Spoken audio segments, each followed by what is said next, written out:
New ஃபில்மாலயா நேயர்களுக்கு அன்பான வணக்கங்கள். வணக்கம் சார். சொல்லுங்கள் சார். காந்தாரா படம் ட்ரெய்லர் பார்த்தீங்களா?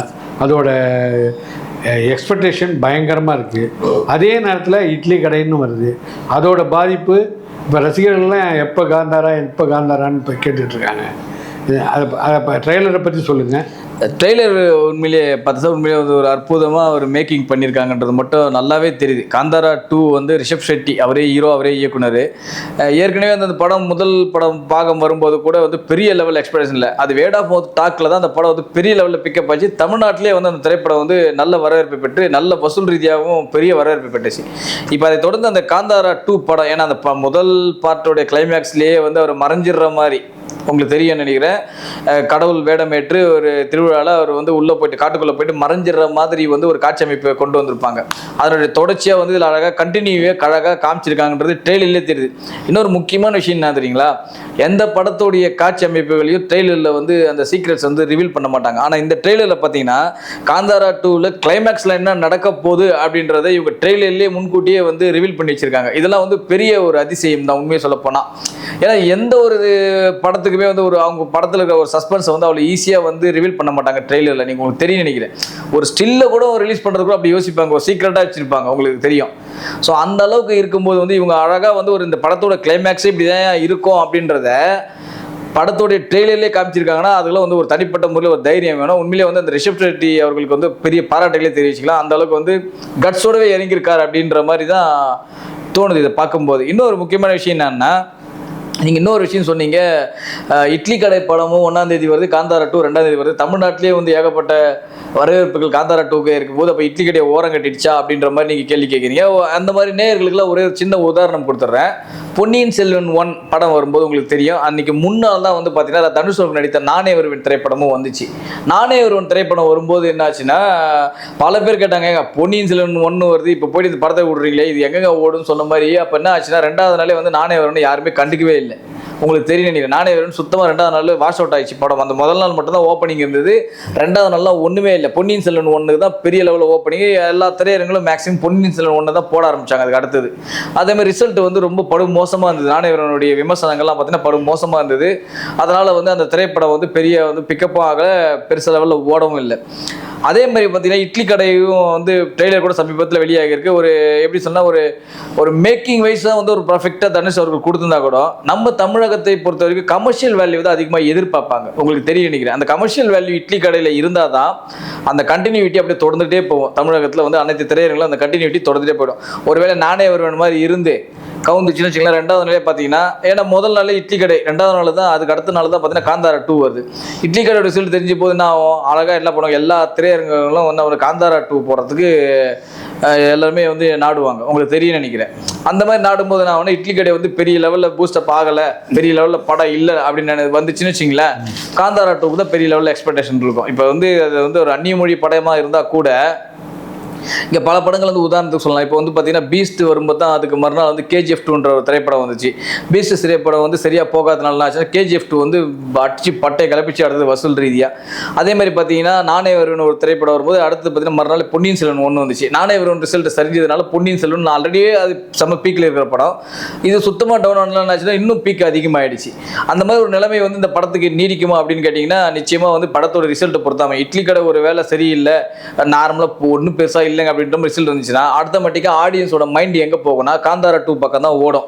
காந்தாரா 2 நாளைக்கு வருது சீக்கிரமாக அந்த படத்தை பார்க்கணும், இந்த மாதிரி மைண்ட் செட் தான் அவங்களுக்கு வந்து மக்களுக்கு மத்தியிலேயே ஓடும். ஏன்னா காந்தாரா 2 வந்து பெரும்பாலும் வந்து ஆன்மீக சம்பந்தப்பட்ட படங்கள் வந்து நிறைய விரும்பி பார்க்குறவங்க நிறைய பேர் இருக்காங்க தமிழகத்தை பொறுத்த வரைக்கும். அது முதல் படம் ஹிட்டுங்கிறதுனால அதோட இது நிச்சயமாக நல்லா இருக்கும். கண்டிப்பாக பிரதிபலிக்கும். எதிர்பார்த்துக்கிட்டு தான் ஆடியன்ஸ் வருவாங்க. நிச்சயமா சார். எப்பவுமே ஒரு முதல் பாகம் பெரிய லெவலில் ஹிட் அடிச்சதுன்னா 2ஆம் பாகத்துக்கு மிகப்பெரிய அளவில் வந்து ஒரு பெரிய எதிர்பார்ப்பு இருக்கும், ஒரு ஈடுபாடு இருக்கும் மக்கள் முன்னிலையில். ஸோ அந்த பாகுபலி KGF தொடர்ந்து இதுவும் நிச்சயமா ஒரு KGF 2 ஒரு பாகுபலி 2ல எப்படி எந்த அளவுக்கு வந்து ஒரு எக்ஸ்பெக்டேஷன் இருந்தோ அதே மாதிரி வந்து இங்கே காந்தாரா 2க்கும் வந்து பெரிய லெவல் எக்ஸ்பெக்டேஷன் இருக்குது. இன்னொரு விஷயம் கூட நான் வந்து கேள்விப்பட்டல நேர்லேயே நான் வந்து ரிசர்ச் செய்தி தான், இட்லி கடை திரைப்படத்தை விட காந்தாரா 2 திரைப்படத்துக்கு வந்து அதிக டிஸ்ட்ரிபியூட்டர்கள் வந்து போட்டி போடுறாங்களா அந்த படத்தை வாங்குவதற்கு. இப்போ தமிழகத்தில் வியாபாரமாக ஆயிடுச்சு. ஒரு 3 ஏரியாக்கள் வந்து ஒரு என்னுடைய நண்பர் தான் வாங்கியிருக்காரு அந்த திரைப்படத்தை கூட.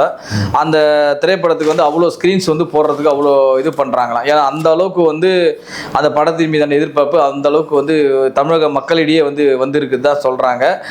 வியாபார ரீதியாகவும் அந்த படம் வந்து பெரிய லெவலில் வியாபாரம் ஆயிருக்கு அப்படின்றதும் சொல்கிறாங்க. தமிழ்நாட்டை பொறுத்த வரைக்குமே அந்த படம் வந்து மிகப்பெரிய லெவலில் வியாபாரமும் ஆயிருக்கு அப்படின்றது தான் வந்து இங்கேருந்து வந்த செய்தி. ரெட் ஜெயண்ட் வந்து இப்போ இன்பநிதி ஃபஸ்ட்டு படம் எடுத்து இதுதான் இட்லி கடை தான் ஃபஸ்ட்டு ரிலீஸ் ஆகுது.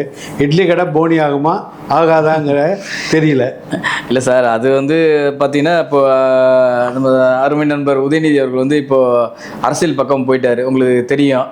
அதனால் வந்து அவர் பெருசாக சினிமா அந்த உள்ள ஈடுபாடு கொண்டு வர வேணால் நம்ம அரசியல் களத்தில் இறங்குறதுக்கப்புறம் எதுக்கு நம்ம அந்த பக்கம் போனதுக்காக தான் தனது மகனை வந்து உள்ளே இறக்கியிருக்காரு.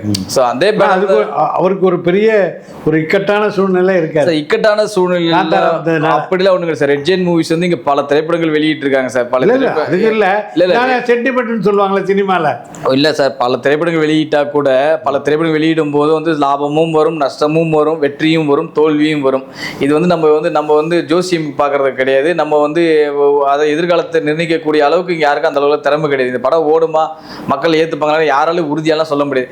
அப்படி பார்க்க போனா பீஸ்ட் திரைப்படத்தை தமிழகம் போது வெளியிட்டவங்க ரெட் ஜெயண்ட் மூவிஸ் தான். மறுநாளே KGF 2 ரிலீஸ் ஆச்சு, உங்களுக்கு தெரியும் நினைக்கிறேன். KGF 2 வெளியிட்டு யாரு, ட்ரீமர் பிக்சர்ஸ் தான் ரிலீஸ் பண்ணாங்க அந்த படத்தை. ஸோ ரெண்டுத்துக்குமே வந்து சம்மந்தம் இல்லாத ஆட்கள் தான் ரிலீஸ் பண்ணாங்க. ஆனால் பீஸ்ட் படம் 2வது நாள் பிக்கப் ஆகலை. KGF 2 ரிலீஸ் ஆனதுலேருந்து பெரிய லெவலில் பிக்கப் ஆகி அடிச்சு ஓடிச்சு, உங்களுக்கு தெரியும். அதே நானே வருவேன் யார் ரிலீஸ் பண்ணாங்க முதல் நாள் தனுஷ் அவர்கள் படத்தை. 2வது நாள் பொன்னியின் செல்வன் ஒன்று யார் ரிலீஸ் பண்ணாங்க, ரெட் ஜெயண்ட் மூவிஸ் ரிலீஸ் பண்ணி கொடுத்தாங்க. நீங்கள் யோசிச்சு பாருங்க. ஸோ வந்து இந்த பக்கம் வந்து பீஸ்ட் ஓடலை, ஆனால் அந்த பக்கம் வந்து பொன்னியின் செல்வன் ஓடிச்சு. ஸோ ஒரு படம் ஓடும், ஒரு படம் ஓடாது. அது வெற்றி தோல்வியோ இது வந்து சக்ஸஸ் ஆகாம ஆகாதுன்றதை வந்து காலம்தான் முடிவு பண்ணோம். நம்ம வந்து உங்களுடைய முதல் படம் இந்த படத்தை எப்படியாச்சும் ஓட வச்சிடணும், வாழ்க்கையில் முதல் இதுவே வந்து தோல்வி அடைஞ்சால் நம்மளுடைய கௌரவம் என்ன ஆகிறது அப்படின்லாம் வந்து யாரும் யோசிக்கலாம் மாட்டாங்க. உண்மையை சொல்லப்போனால் ரெட் ஜெயண்ட் மூவிஸ் வந்து அதிகமான திரையரங்குகள் லாக் பண்ணி கொடுக்கலாம். இப்போ இட்லி கடை திரைப்படத்துக்கு அதிகமான திரையரங்குகளில் வாங்கி தரலாம். தமிழகத்தை பொறுத்த வரைக்கும் ஒரு 1150 ஸ்க்ரீன்ஸ் இருக்குன்னா ஒரு இட்லி கடைக்கு ஒரு 500லேருந்து ஒரு 600, ஒரு காந்தாரா 2க்கு ஒரு 400லேருந்து 450 ஸ்க்ரீன்ஸ் விடும். இந்த மாதிரி ஓடுறதுக்கு அதிக வாய்ப்புகள் இருக்கு. சரி சார், காந்தாராவில் திடீர்னு ஒரு போஸ்டர் அடிச்சிருந்துருக்காங்க. அவரே அதிர்ச்சி ஆகிட்டாராம் இவர் டைரக்டர். இதுமாரி ரிலீஸ் ஆகுது, நீங்கள் வந்து மாமிசம் இதெல்லாம் சாப்பிடாம விரதம் இருந்து இந்த படத்தை பாருங்கன்னு. ஆனால் அதுக்கு உடனே அவர் மறுப்பு தெரிவிச்சிருக்காரு. இந்த இதில் எந்த இதுக்கும் நாங்கள் எங்களுக்கும் அந்த போஸ்டருக்கு எந்த சம்பந்தம் இல்லை, யார் எது வேணாலும் அவங்க சாப்பிடலாம். ஒரு திரைப்படம் பார்க்கறது இல்லை சார், திரைப்படம் பார்ப்பதற்கு வந்து விரதம் இருந்து பார்க்கறதுக்கோ இது வந்து ஆடி வெள்ளியோ இல்லை வந்து பழைய அந்த காலத்தில் வந்து அண்ணன் தேனாண்டல் அண்ணன் படம் எடுத்திருப்பாங்க தெரியும் நினைக்கிறேன். ஆடி வெள்ளி, ஆடி போகிறோம், அம்மன் இந்த மாதிரி படங்கள் கிடையாது. பெண்கள் வந்து விரதம் இருந்து வந்து படம் பார்க்கறது. இது வந்து ஒரு என்டர்டைன்மெண்ட் மூவி, அது ஒரு கற்பனை கதை, அது வந்து உண்மை கதை கூட கிடையாது. உங்களுக்கு உண்மை கதையா கற்பனை கதையா கூட யாருக்கும் நம்ப முடியாது. அது வந்து ஒரு சினிமா வந்து நான் விரதம் இருந்தேன்னா உண்ணாவிரதம் இருந்து பாருறேன், மாமிசம் சாப்பிட்டு வந்து பார்க்க கூடாதெல்லாம் ஒரு கதையும் கிடையாது. இங்கே தமிழகத்தை பொறுத்த வரைக்கும் ஒரே ஒரு விஷயம் தான் இருக்கு, ஒன்னே ஒன்று தான் இருக்கு.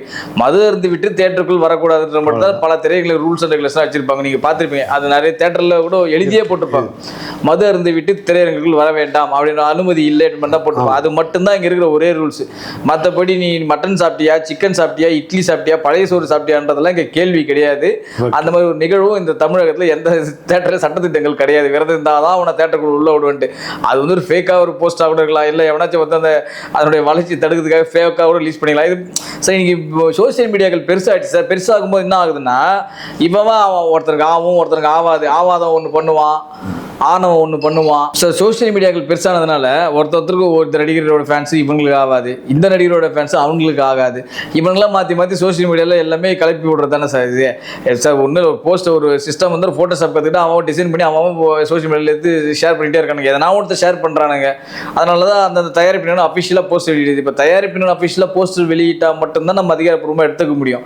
மற்றபடி இந்த ஃபேன் கிளப்பு, இந்த இவனுங்க விடுறது, இந்த ஆபாதங்க விடுறதெல்லாம் நம்ம பெருசாக கணக்கிலே எடுத்துக்க முடியாது. இந்த மாதிரி விஷயங்கள் எல்லாம் கடைசியாக காந்தாரா வெற்றி வகுக்குமா தமிழ்நாட்டில்? காந்தாரா 2 தமிழ்நாட்டில் நிச்சயமாக வெற்றிக்கு வழிவகுக்கும். என்ன காரணம் அப்படின்னு கேட்டிங்கன்னா, ஆன்மீக சிந்தனைவாதிகள் இங்கே அதிகம், கடவுள் நம்பிக்கை கொண்டவர்கள் இங்கே அதிகம். ஸோ இதெல்லாம் வச்சு பார்க்கும்போது நிச்சயமாக இந்த திரைப்படம் வந்து வெற்றி அடையத்துக்கு அதிக வாய்ப்புகள் இருக்குது. அது மட்டும் இல்லாமல் இந்த படத்துடைய முதல் பாகமே பெரிய லெவலில் இங்கே வெற்றி அடைஞ்சிருக்கு. ஸோ அந்த வெற்றிலாம் பார்த்தோம்னா நிச்சயமாக காந்தாரா 2 திரைப்படம் வெற்றி அடைய அதிக வாய்ப்புகள் இருக்குது. Okay sir, thank you. இந்த வீடியோ உங்களுக்கு பிடிச்சிருந்தா லைக் பண்ணுங்கள், கமெண்ட் பண்ணுங்கள், ஷேர் பண்ணுங்கள், சப்ஸ்கிரைப் பண்ணுங்கள்.